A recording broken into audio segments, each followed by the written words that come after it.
overtime win for the Texans. What a crazy game. A lot of craziness in the very end of the game, in the fourth quarter and overtime. But the Titans got up 13-0 in this game. Case Keenum throws a pick six to Elijah Molden. It was a bit of a miscommunication. Looked like the Case Keenum. By the way, we thought Davis Mills was going to start. Yeah. Ends up being Case Keenum. It looked like, hey, Texans backup quarterback, just not going to be their day in Tennessee.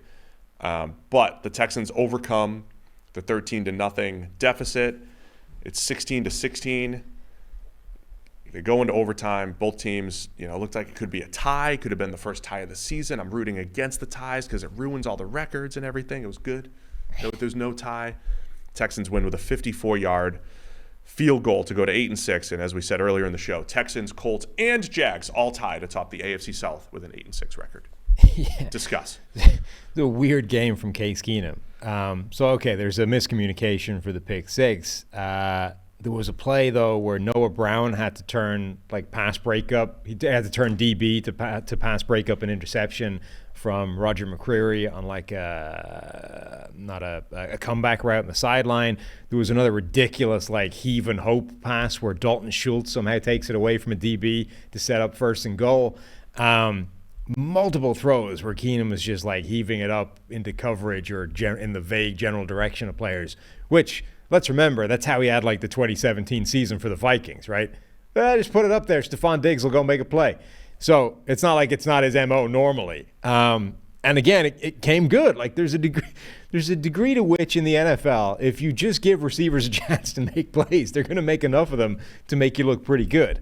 And so you had that general disposition of Case Keenum versus the psychotic recklessness of Will Levis on the other side. Just made for a wild quarterback matchup.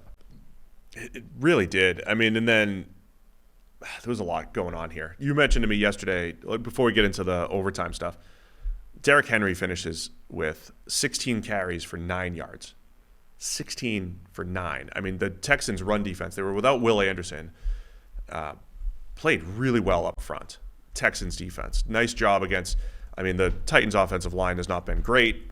Texans kind of imposed their will up front. Derek Barnett, who they signed from the Eagles a few weeks ago, playing pretty well on 25, 30 snaps per game over the last couple weeks. Jonathan Grenard has just been outstanding. You talk about a guy, what's he in year 4, year 5? Just unbelievable breakout season for Grenard, who went from good to just very good this season. He had a nice game. Texans defense just deserves a ton of credit on that side of the ball.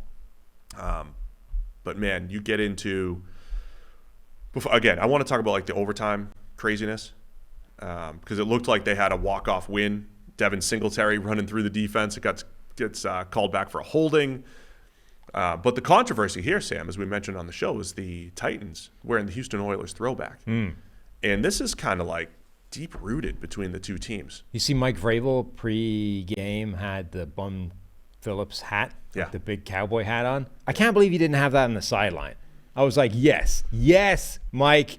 Mike's there with the giant Bum Phillips cowboy hat. You're to go with the Oilers thing. If he walks out there in a sheepskin and that hat, game over. We're done. We're winning this already. And then he's just out there on the sideline in regular garb. That was just for the preseason or the pregame. Do you think Vrabel wanted to do that, or they're hey man, you throw the hat on? I think if Vrabel wanted to do it, it would have been done.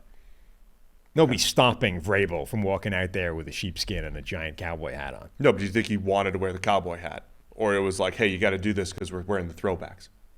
Somebody probably, said it, and then he was yeah, that sounds cool. And then as long as I don't have to do it for the game, we're okay. But I feel if he'd walked out there with the full Bum Phillips getup, we wouldn't have needed overtime. We would have won this thing in the second quarter. There were 3 punts in overtime, which is why we thought we were teasing a potential tie in this game. It felt like every time, because teams they move the ball a little. Both teams kind of move the ball a little bit. Yeah. Sacks just kept moving them backwards. Both the Titans and the Texans. Again, this game was very close on both sides. And then the very end of the game, it's Case Keenum hitting Devin Singletary for a 41-yard pass. Singletary, it looked like back-to-back plays or 2 out of 3 plays where Singletary goes 41 yards, and then 2 plays later, it would have been a 34-yard touchdown nullified by holding penalty down the field. And then, one play later, they set up the 54-yard field goal to win it with 2 seconds left. Very close to a potential tie here. But, man, a huge win for the Texans, doing it with Case Keenum because C.J. Stroud's concussion. I'm assuming Stroud is back next week against the Browns. But, Houston still has the division potentially in sights here. They do, yeah. It was another game where I was quite impressed by Levis, even though he's crazy, and there were some bad plays in there as well. I thought he battled back. He also, by the way, there were a few of these yesterday, horrific-looking injuries that don't appear to be that bad. He had an injury that they wouldn't show on the broadcast because they were like, oh, this is terrible. And like, oh, no, Levis is down. That's like the one, They keep saying that. I know. On a lot of plays. You're like, that's the one thing that's the one bright spot for Tennessee this year. That would suck if he hadn't. But apparently he was not okay, but he was sort of limping around post-game and didn't sound like it was going to be that bad. So that would be huge for them if they're able to get Levis healthy out of this, and it wasn't a major injury for him. But that looked like it could have absolutely ruined their season. The other thing of note from this game, so there was a throw that Levis made on late in the game. Late Q4, 45 seconds? I'm looking at it. No, not 45 seconds. 3rd and 6 on that drive, I think, with like 2 minutes left.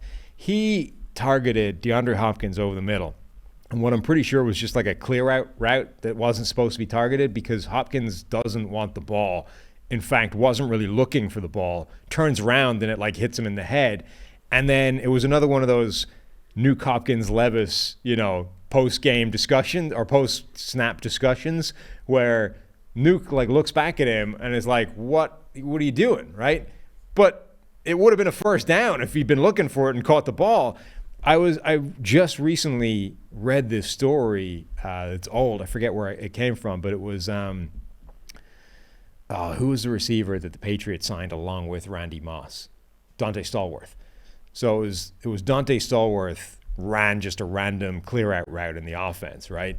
And then Brady threw him the ball. And he's like, this is not, I've been in different offenses. Every team has this play. This is just like a decoy. It's a clear out. It's not it's not an option on the play, right? So he just ran it at loafed it, right? Just ran like a 75% route, and Brady threw him the ball, and because of that, he didn't get to it, went to the sideline, and McDaniels came up to him and was like, hey, in this offense, every route is live. Like, you've got to run them because Brady will find you if you're open, right? And he was like, wow, that, there's this epiphany that Brady's different.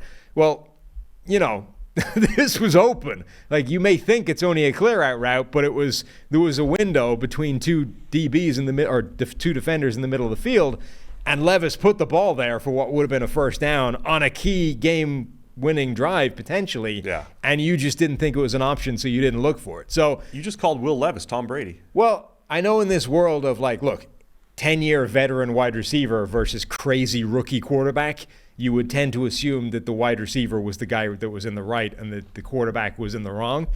Whether or not he should have put the ball there, he did, and the receiver's got to catch it.